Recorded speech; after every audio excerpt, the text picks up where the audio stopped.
Good Morning Business. Le débat.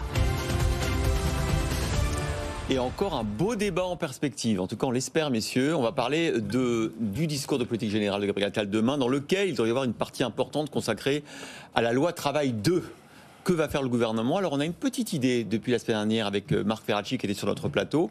Désindexer le SMIC, c'est-à-dire arrêter l'indexation sur l'inflation. Est-ce que c'est une bonne ou une mauvaise idée? Ça revient à le supprimer. C'est à peu près la même chose, si vous voulez. Alors, objectivement, si vous regardez les avantages qui sont derrière une décision de ce type-là, vous avez... La réponse est plutôt oui. Les éléments qui plaident pour désindexer le SMIC de l'inflation... Pardon ? Je vais juste interrompre parce qu'on va écouter Marc Ferracci et son annonce. Il y a plusieurs options. Vous pouvez, comme ce qui se passe dans certains pays scandinaves notamment, décider que ce sont les branches qui décident des minima. Vous pouvez faire quelque chose d'un petit peu intermédiaire en disant on va continuer d'indexer le SMIC, mais on va faire une moyenne des minima de branches. Et on va dire que cette moyenne va constituer l'indexation du SMIC. Ce qui revient, ça peut paraître un peu compliqué, mais ce qui revient à redonner la main au dialogue social. Et ça, je pense que c'est un élément important parce que le SMIC progresse, vous le savez, je pense, à la fois avec les prix, mais aussi avec les salaires. Nous sommes le seul pays dans lequel le SMIC est indexé à la fois sur les prix et sur les salaires. Peut-être dans la loi Travail 2, on verra. Et donc je pense qu'il faut avoir une idée qui est de négocier au plus près du terrain, dans les branches et dans les entreprises. C'est ça la philosophie globale qu'on poursuit depuis 2017. Oui, alors effectivement, un gain de compétitivité évident pour les entreprises si on prenait une telle décision. Également de la flexibilité, on pourra probablement créer des emplois, plus d'emplois pour les gens peu qualifiés. Mais oui, ça suppose d'avoir un dialogue social qui fonctionne hyper bien. Parce que, comme il le dit, il y a quoi 11 pays, je crois, en Europe qui n'ont pas de salaire minimum. C'est pas du tout... Enfin, voilà. Il y a des pays parfaitement... des démocraties parfaitement installées qui n'ont pas de salaire minimum, mais qui ont un dialogue social très efficace, qui est capable justement de fixer la rémunération minimale branche par branche. Et donc là, voilà, c'est la clé, c'est le dialogue social. Après, si vous prenez tous les éléments qui sont là pour plutôt défendre le fait que le SMIC soit indexé, ce sont des éléments sociaux, de stabilité sociale, de goût, de l'égalitarisme à la française. Parce qu'en fait, le SMIC en 1970, il est créé pour donner il a 3 objectifs. Et en fait, les 3 missions n'ont pas vraiment été atteintes. La première mission, c'était de fixer une norme salariale. Mais on a fait tellement de baisses de cotisations que le repère a été complètement brouillé. Ensuite, l'idée, c'était de lutter contre les inégalités. On voit que le principal outil de lutte contre les inégalités, c'est la redistribution. Mais c'est pas vraiment le salaire minimum. Et c'était de lutter contre la pauvreté. Et le salaire minimum, c'est l'un des sujets de la France laborieuse, cette fameuse France de l'angle mort qu'a évoqué Emmanuel Macron. Si on considère que le SMIC a raté ces 3 missions, alors on se pose des questions sur après.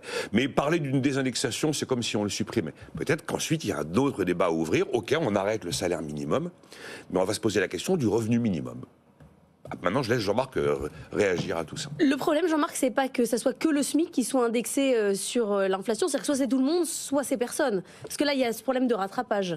Oui, ce qui s'est passé quand on regarde l'histoire, c'est pas le SMIC, il est l'issue du SMIC, qui est lui-même issu de la loi de 1950, qui supprimait la détermination globale des salaires par l'État.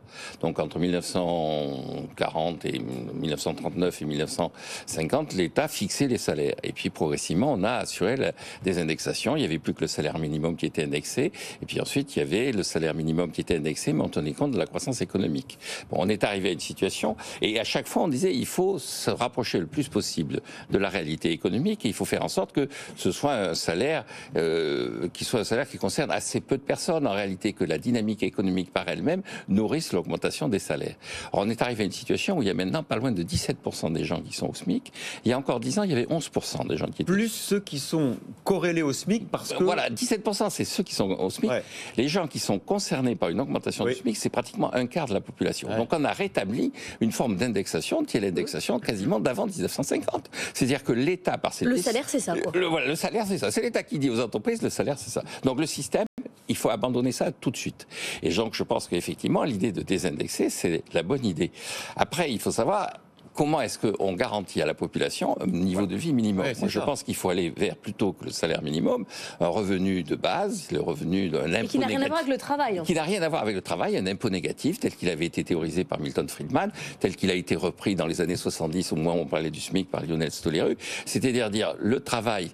On rejoint d'ailleurs un peu le débat sur les agriculteurs. Il y a deux niveaux d'évolution. Il y a le travail, ce que rapporte le travail, et ensuite il y a ce que la société estime devoir être le minimum auquel a droit tout citoyen appartenant à cette société.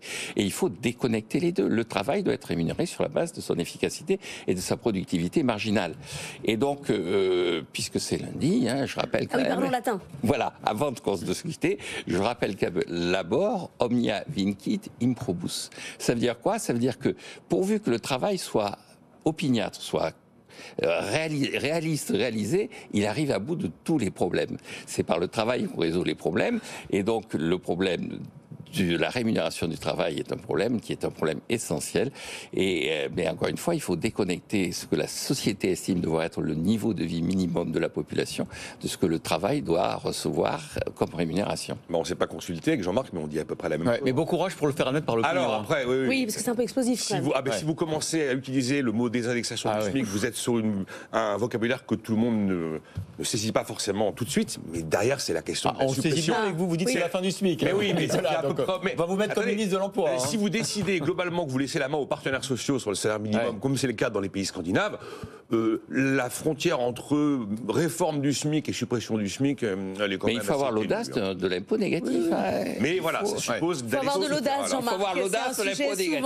Oui, non, mais vous avez raison tous les deux, il faut faire les deux en même temps. C'est-à-dire fin du SMIC, ou en tout cas le salaire minimum, et impôt négatif. Exactement. Vous savez qu'Emmanuel Macron part en Suède, 30 et 31 janvier. Donc c'est demain. Voilà. Et bien justement, la Suède a un modèle social très différent du nôtre, notamment sur ce plan-là. Exactement, on est avec la directrice générale en charge de la stratégie du développement d'IKEA en France. Merci à tous les deux.